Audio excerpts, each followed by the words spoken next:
Anusha. I'm a nutritional coach.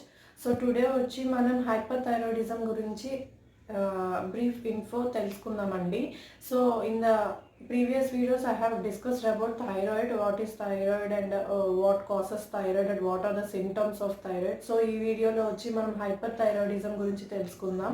So what causes hyperthyroidism, symptoms ఎలా ఉంటాయి, ఎలాంటి care తీసుకుంటే మనం హైపర్థైరాయిడిజం నుంచి రిలీఫ్ తీసుకోవచ్చు అన్న దాని గురించి మనం డిస్కస్ చేద్దాము. So first of all what is hyperthyroidism? Hyperthyroidism అంటే నథింగ్ బట్ మనకి థైరాయిడ్ హార్మోన్ నుంచి రిలీజ్ అయ్యే T3 T4 అనే హార్మోన్స్ ఎప్పుడైతే ఎక్సెస్గా రిలీజ్ అవుతాయో అప్పుడు ఇట్ లీడ్స్ టు హైపర్థైరాయిడిజం అనమాట. Excess release of T3 and T4 hormones leads to hyperthyroidism. అంటే the most important cause for hyperthyroidism అనేది గ్రేవ్స్ డిజీజ్ అనేది మెయిన్ రీజన్ అండి. It's nothing but auto immune disorder అనమాట. Auto immune disorder అంటే nothing but actually మన immune system మన బాడీని protect చేస్తుంది. కానీ ఆటో ఇమ్యూన్ డిజార్డర్లో ఏమవుతుందంటే మన బాడీనే సెల్ఫ్గా అటాక్ చేసేసుకుంటుంది. యాక్టివ్ సెల్స్ అన్నిటినీ డిస్ట్రాయ్ చేస్తుంది. ఫారిన్ సెల్స్ యాక్చువల్లీ మన ఇమ్యూన్ సిస్టమ్ యాక్టివ్ సెల్స్, మన బాడీ సెల్స్ని, ఫారిన్ సెల్స్ని ఈజీగా ఐడెంటిఫై చేస్తుంది. కానీ కొన్ని కండిషన్స్లో కొంత కన్ఫ్యూజన్ అయ్యి ఈ యాక్టివ్ సెల్స్ని కూడా ఇదే చంపేస్తుంది. So it leads to auto immune disorder and దీన్నే గ్రేవ్స్ డిజీజ్ అంటారు. సో ఈ గ్రేవ్స్ డిజీజ్ అనేది మ్యాక్సిమం లేడీస్లోనే ఎక్కువ ఉంటుంది when compare to men. So already మనం చెప్పుకున్నాం కదా, ఈ థైరాయిడ్ ప్రాబ్లమ్స్ అనేవి మెన్స్లో, విమెన్స్లో, ఇన్ఫాంట్స్, చిల్డ్రన్స్లో అందరిలో ఉంటాయని. సో ఈ హైపర్థైరాయిడిజం అనేది లేడీస్లో ఎక్కువ ఉంటుంది. సో ఇది ఎప్పుడైతే ఎక్కువకి లీడ్ చేస్తుంది, మనం సిమ్టమ్స్ గ్రహించి తొందరగా దీని గురించి ఒక అవగాహన తెచ్చుకొని మనం దీన్ని ప్రివెంట్ చేసుకోగలమో it would be better. So ఇప్పుడు మనం అసలు ఇంకా ఎక్సెసివ్ కాసెస్ ఉన్నాయి దీనికి. ఏంటి అంటే excess iron in our body. మన బాడీలో T3 T4 అంటే 3 అయోడిన్ ఆటమ్స్ ఒక హార్మోన్, 4 అయోడిన్ ఆటమ్స్ ఒక హార్మోన్ రిలీజ్ చేస్తుంది. ఎప్పుడైతే ఇవి ఎక్సెస్గా రిలీజ్ అవుతాయో అయోడిన్ ఆటమ్స్ అనేవి, అది కూడా హైపర్థైరాయిడిజంకి లీడ్ చేస్తుంది.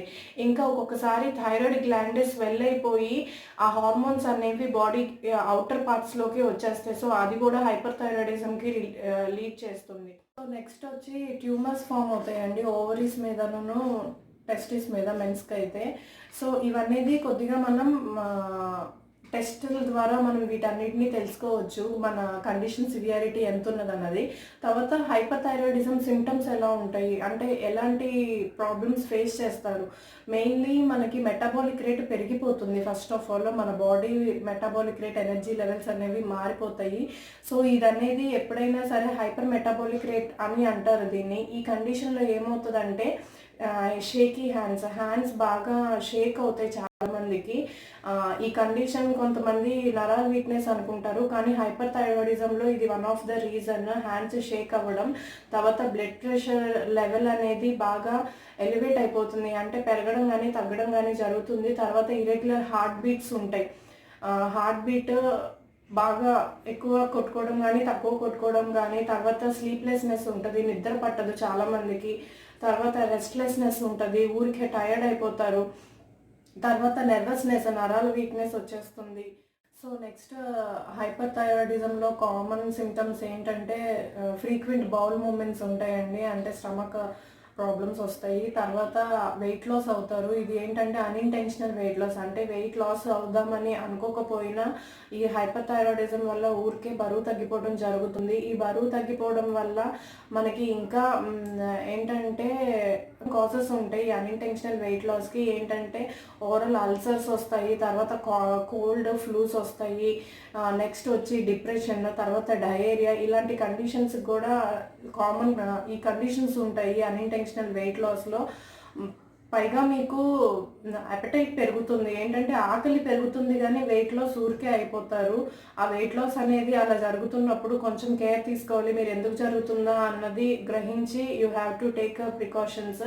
తర్వాత దీనికి ఇంకా కాజెస్ ఏంటంటే అన్ఇంటెన్షనల్ వెయిట్ లాస్కి it leads to over active hyperthyroidism అని మనం చెప్పుకోవచ్చు. సో నెక్స్ట్ వచ్చి కాన్సన్ట్రేషన్ అనేది చాలా తగ్గిపోతుందండి. They cannot, inability to concentration అనేది పెరిగిపోతుంది. తర్వాత మెన్స్కి అయితే అన్వాంటెడ్ చెస్ట్ పెరిగిపోతుంది, తర్వాత థైరాయిడ్ గ్లాండ్, ఇక్కడ థైరాయిడ్ ఉంటుంది కదా మనకి, అది చాలా ఉబ్బిపోతుంది, అది గాయిటర్ అని అంటారు ఆ కండిషన్ని. సో ఇలాంటి కండిషన్స్ ఉన్నప్పుడు వెంటనే రెస్పాండ్ అవ్వడం చాలా బెటర్, నెగ్లెక్ట్ చేయకుండా. తర్వాత లేడీస్కి అయితే మెన్స్ట్రల్ సైకిల్ చాలా ఇర్రెగ్యులర్ అయిపోతుంది.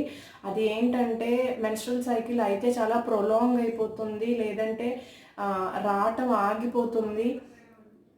మెన్స్ట్రల్ సైకిల్ అనేది చాలా ఎక్సెసివ్లీ హెవీగా ఉంటుంది. ఈ కండిషన్ని యాక్చువల్లీ మెనోరేజియా అంటారు. ఈ కండిషన్లో ఏంటంటే బాగా పీరియడ్స్ అనేవి మోర్ దాన్ 7 days అవుతుంది, లేదంటే కొంతమందికి 1 hourకి 1 hourకి ఒకసారి they need to change their pads అలా జరుగుతూ ఉంటుంది. ఈ కండిషన్ చాలా సివియర్గా ఉంటుందండి. కొంతమందికి ఈ బ్లీడింగ్ టైంలో లంప్స్ అనేవి బాగా ఫామ్ అవుతాయి, దీనివల్ల ఇన్ఫెర్టిలిటీ పెరిగిపోతుంది మెయిన్ ఉమెన్స్లో. ఈ condition two serious for women at the age of they need to give birth to the kids.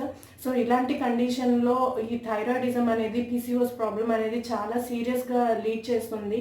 So ఎలాంటి కండిషన్స్ మరీ సివియరా అంటే, ఎప్పుడైతే నాసియా, డిజీనెస్ ఉంటుంది, హార్ట్ రేట్ ఇరెగ్యులర్గా ఉంటుందో, ఈ టైంలో మాత్రం చాలా వెంటనే ఇమీడియట్ యాక్షన్ తీసుకోవాలండి హైపర్ థైరాయిడిజం ఉన్నవాళ్ళు, లేదంటే it may leads to some other problems.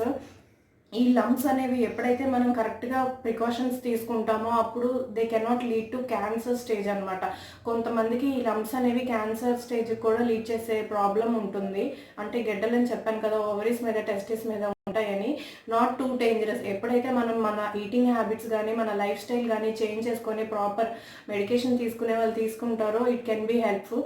కానీ ఎప్పుడైతే మనం కంప్లీట్గా మన లైఫ్ స్టైల్ని మార్చుకుంటామో, న్యూట్రిషన్ ఫుడ్ ఎప్పుడైతే మనం కరెక్ట్గా తీసుకుంటామో అది చాలా హెల్ప్ఫుల్ అవుతుంది. ఎందుకంటే already I have said that prevention is always better than cure.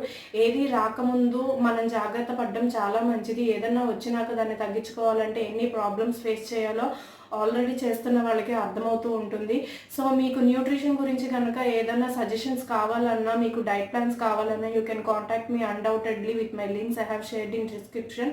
So please me self condition మీరు చెక్ చేసుకొని మీ ప్రాబ్లమ్స్ ఏంటన్నది మీరు తెలుసుకోండి. Don't neglect any health problem అండి. ఈ డేస్లో హెల్త్ అనేది చాలా ఇంపార్టెంట్. సో మీకు కనుక ఏదైనా డౌట్స్ ఉంటే please don't bother to talk to me. So if you like my video, please do like, share and subscribe. Please do share to the members. Me friends ఎవరైతే ఈ ప్రాబ్లమ్స్తో face అవుతున్నారో వాళ్ళకి video share చేయడానికి try చేయండి, ఎందుకంటే they can get awareness about what they are facing అని. So thanks for watching.